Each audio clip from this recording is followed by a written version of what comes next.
Hey everybody, it's David Duford here at davidduford.com, where I help insurance agents like you to become top producing insurance professionals. And today's video is a special request from an agent who wants to know more about managing, I guess what I would call the back office portion of a life insurance or even any kind of insurance sales business. So this video will focus less on the actual running of appointments, of the scripts and the closings and all that stuff, and more on what you do and how to keep your house in order when you're not out there seeing the people and closing them.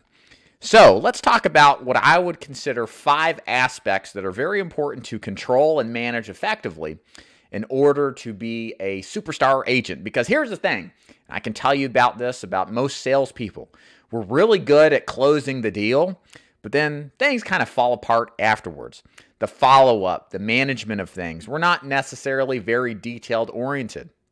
Salespeople, the good ones at least, tend to have a great focus on making business happen and repeating that process over and over again. But when it comes to actually dealing with the details, it gets a little difficult. So what I'm going to give you are my experiences in selling insurance, but also managing my back office, and some tips and advice and that kind of thing to make sure that you stay on top of what matters, because it's not enough just to get the deal done. You got to make sure it gets through the amendment process or the underwriting process, or if there's any kind of holdups, you need to make sure that you take care of it.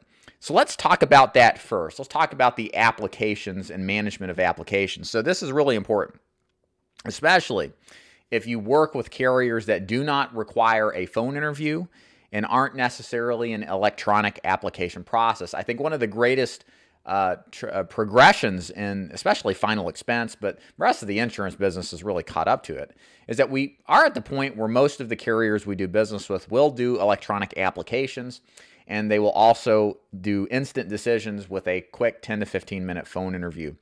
Now, here's the thing.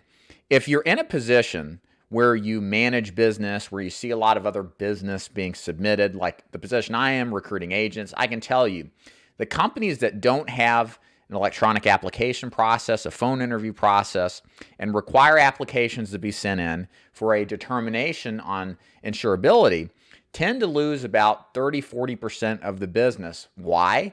Because of rate ups that happen, and then also because there are amendments, there are extra requirements, and I'm telling you, if you don't get a deal closed 100% in the door before you leave, and you got to go back for a second appointment to get something signed or completed, you can pretty much count on losing about half of the deals that you close. It's really that dramatic. Again, that's just the nature of the beast. So how do you overcome this process? So first of all, I highly recommend, before you send in any applications, when you're at the home, you're sending in apps, make sure that you scrub your apps as in detailed as possible. I'll give you the perfect example. If you write Transamerica, don't send that thing in until you've scrubbed it at least 3 times. Make sure all the signatures are required, or where all the signatures required are actually signed out. Make sure that you're also in a position to make sure everything's dated correctly, make sure all the dates match up. Please make sure all of the check boxes are checked appropriately. Again, these are simple things that you can miss and be in a position to where it causes you to lose a deal because of a small little detail. I like to make sure that I scrub and send in applications on 1 day a week. I want my mind to be completely focused on all of the applications that I send in and thinking about scrubbing each app into a very detailed manner. So when I was in the field full-time, I would spend Monday through Friday collecting, writing applications, getting business closed, and then Saturday morning at like 5 or 6, I'm an early bird, I'd sit down for an hour or two because I did a lot of business, and I would scrub all my applications to make sure they're clean, to make sure that they're proper, and then send them in. And I would take that long because it's worth the extra effort. Trust me, it sucks to lose $1,000 plus commission because of some dumb detail, okay? Now, the added side of that is to also make sure that you're not writing that kind of business that requires decisions after you send it in. My advice to new agents is to always work primarily, at least with your focus company, your first pick, that has a phone interview that gives instant decisions on the front end. as a first case scenario. Best case scenario, even try to get an electronic application that has a phone interview too, because the more that you can remove the risk for rate ups and that kind of thing, the surer bet you have once the policy is issued, it's actually going to get issued and you're going to get paid. And again, I help agents with these kind of products. If you have questions, you like the idea, and you don't work with a product like that, reach out to me. I'll be happy to help you. Number 2 on the list here is managing your leads. So there's a couple of different ways to manage your leads. As far as the purchase of the leads, you should always have your leads set up on a recurring order.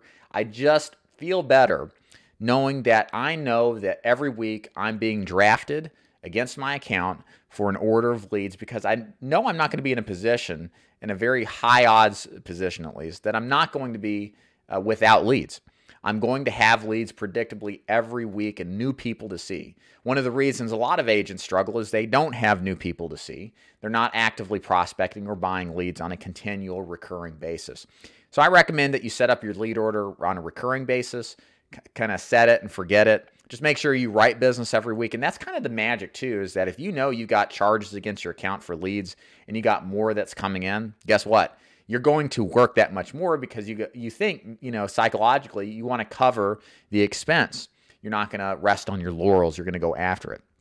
Now, as far as managing leads and where you're working, what I recommend that you guys do is that if you're working in a multi-county area, to work one day in one county and then another day in another county. You see, I worked more of a rural environment, so I was sometimes spread across a multitude of counties, and that was on direct mail. It's even worse if you're working Facebook leads or telemarketing leads, because there's not as much saturation in areas working those leads in rural areas. So the solution is to just set up your day in a logical manner. Again, windshield time is burnt time. It is a sunk cost, as we like to say in economics. You don't get any sort of gain economically from the standpoint of working your leads when you're doing that. So you want to shorten down the time between appointments, and you also want to shorten down the time between door knocks. Again, you want to saturate with as much time per hour prospecting or being in front of clients. So split up your leads logically. If you're at the very end of your leads, I would sometimes work a half day in one county and then a half day in another, in order to just say I'm consistent in both and working the leads as much as possible. But try to be sensible, think ahead, and plan accordingly. Number 3 here, client follow-up. This kind of relates to the first point. Again, you will have circumstances to where you will have amendments, rate ups. Your clients will call in for questions, and you need to make sure that you handle this in a timely fashion. Again, admittedly, this is one of my biggest weaknesses in this business. I've never been great at following up with basic questions. I've always been so slammed working my clients, helping my agents out, that service work gets put to the side. So here's what you can do to overcome it. My recommendation, first of all, is that if you get a call in to help you, if you want to take calls on your private cell phone, that's fine. Go ahead and do that. You'll just be at the mercy at any time that they call. I like to set up, and I have set up, a private number that my clients call. It goes directly to a voicemail, and it allows me, so I get a transcription of it sent to me, and I can decide if I want to call back immediately, or if it's something that's not urgent, I can wait till the next day to call. So that way I can start to group my service calls in a convenient time, maybe between appointments while I'm driving to the next appointment, to make sure that I actually sit down and call these people and make sure I help them out in a timely manner. But also I can group everything together. And that way I don't have to think, well, I'm going to call this person or not now. I can say, okay, any end-of-day calls or any calls that I get before I go out, I'm going to write it down in my notebook, make sure that I call them back or put a notification in my calendar, and then call them in between appointments. We all got enough drive time that we should be able to do something like that. Also, client follow-up, do it as quickly as possible. The sooner the better, of course. And again, bottom line, just streamline it to a sensible a block of time that you call would be my advice. Most client issues aren't something that's urgent and they can wait. Last but not least, if you don't like doing any kind of client work, if you're just no good at it with service work, hire somebody, hire a virtual assistant, pay them a couple hours a week to manage your phone calls, to do service work. You probably will be in that position more as you grow. It's a great investment to just take that load off, and then you can come in if there's some unique problem every once in a while that the VA can't handle. Number 4, supplies.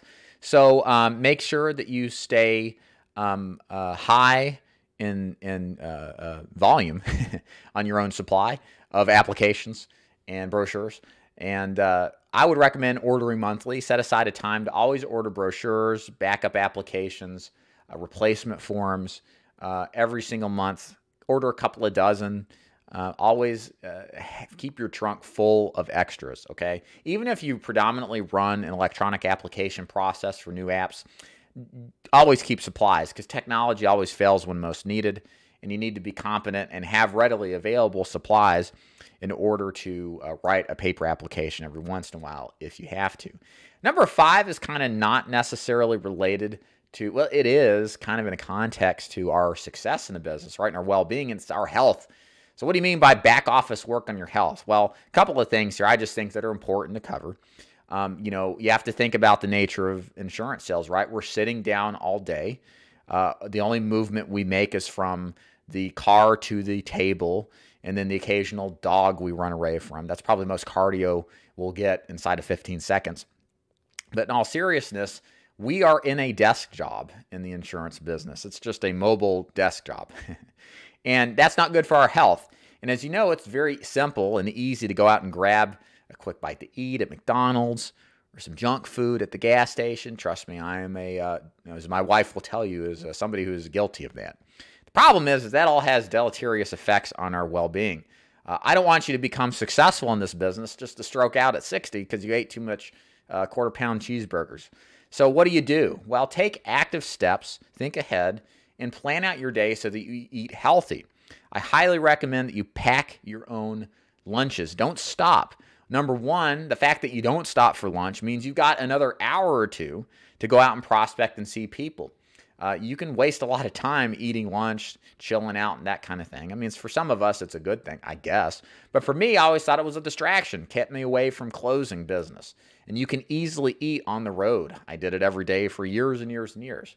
Pack up your lunch, breakfast, dinner if possible. If you're going out all day, carry some snacks with you. Look, you're going to save a lot of money by making your own food, and you'll eat a lot healthier. And then please make sure that you're taking care of yourself. You're exercising, even if it's 20 minutes a day, 30 minutes a day at the house, on a treadmill, walking, or lifting a little bit of weights. It's good for you. And you deserve to have your success in health as much as you deserve success in your business selling insurance. You got to have the good health to enjoy the fruits long-term of investing in this business. So, moral of the story, manage your back office. These are skill sets completely different from selling. Make sure that you do that. Discipline yourself to a routine, a schedule to make all of this happen when it comes to scrubbing applications, managing your lead flow, also helping your clients out, designating a time to actually call them, making sure that you order supplies, and taking care of yourself. Remember, your business, you are the number 1 asset, okay? You've got to keep yourself finely tuned, and you got to keep yourself in good shape to do well. My name is David Duford at davidduford.com. I help insurance agents like you become top producers. Check out my website if you'd like to learn more about how working with me works, where I help people like you become successful at selling final expense, annuity sales, mortgage protection, and Medicare supplements. Thank you guys so much for listening. We'll see you next time. See ya.